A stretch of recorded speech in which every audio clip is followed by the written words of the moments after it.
Imam al-Bukhari yana kawo hadisai da suke nuna tsarki da kyawun zuciya na manzon Allah sallallahu alaihi wasallam. Abdurrahman al-Asam yake cewa sami'tu Anas, naji Anas bin Malik ya kuli yana cewa kana nabiyyu sallallahu alaihi wasallam, annabi sallallahu alaihi wasallam ya kasance rahiman mai tausayi, wa kana ya kasance la ya'tihi ahadun, wani ɗaya ba zai je mishi ba, wani mutum ba zai je mishi ba illa face wa'adahu, sai yayi masa alƙawari, wa anjaza lahu, kuma sai ya cika mishi, in kana indahu, inda ya kasance yana wajen shi. Duk wanda ya je wajen manzon Allah sallallahu alaihi wasallam da bukata, to manzon Allah zai biya masa bukatar shi. Akan je a roƙe shi, baya da shi sai ya yi rance, ya roƙi wanda ya sallami wanda ya roƙe shi, shi kuma daga baya ya biya bashi sallallahu alaihi wasallam.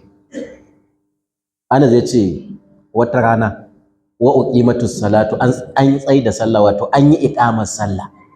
Manzo Allah ya shiga sallallahu alaihi wasallam zai ja sallah, an tada iqama, wa jaa arabiyun, sai wani balaraban ƙauye ya zo.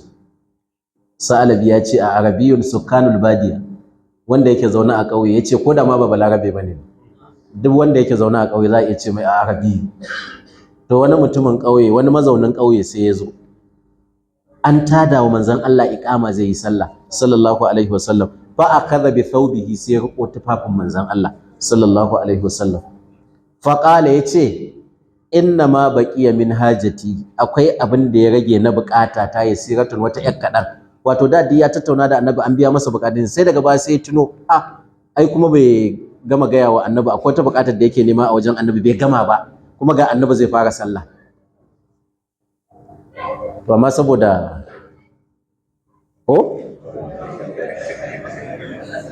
sai ya ga ba zai iya yin haƙuri ba, sai ya zo bayan an tada iqama, sai ya janyo rigar manzon Allah sallallahu alaihi wasallam, yace inna ma baqiya min hajati yasiratun, akwai dan abin da ya saura a cikin bukatata, wa akhafu, kuma ina jin tsoron an sa haka ummanta ta, in na bari har aka gama sallah kila zan manta bukatar shi, kuma da ya manta bukatar ta shiga a fasa sallar tukunna. Ya janyo rigar manzo Allah sallallahu alaihi wasallam, kafa a fara sallah, yana da sauran bukatar gane shi. Ana zai ce fa qama ma'ahu, manzo Allah sallallahu alaihi wasallam ya je ya tsaya tare da shi, hatta faraga min hajatihi, har sai da mutumin ya gama bukatar tashi, thumma aqbala, sannan ya dawo, fa sallah, ya ja mutane sallah sallallahu alaihi wasallam. Da kaga akwai saukin zuciya kenan ko, walau kunta fazzan ghalizal qalbi lam faddu min hawlik. Allah ya masa kirari, yace da kana da kaushin hali, da kana da ɗacin rai, yace da sun tarwatsa da sun rabu da kai. Wasu mutane ne wanda ya iske ba su da ilimi, larabawa haka suke, ba su da ilimi. Wasu mutane ne wanda ya iske babu wani wayewa ta rayuwa da suke da shi. Shi yasa ai su hirƙan duk suka yi ta mamakin wannan manzon da ya fi kowa daraja da ɗaukaka, ya aka yi fito daga cikin waɗannan mutanen da suke ganin a lokacin a duniya ta ci gaba, amma larabawa suna cikin gidadanci.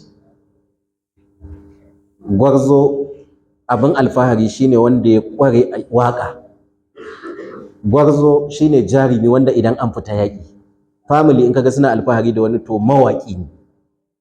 In kaga suna alfahari da wani, to jarumi ne wanda idan an fita yaƙi, har mutum yakan iya bada matar shi jarumi ya sadu da ita dan a haifan mai irin shi jarumi.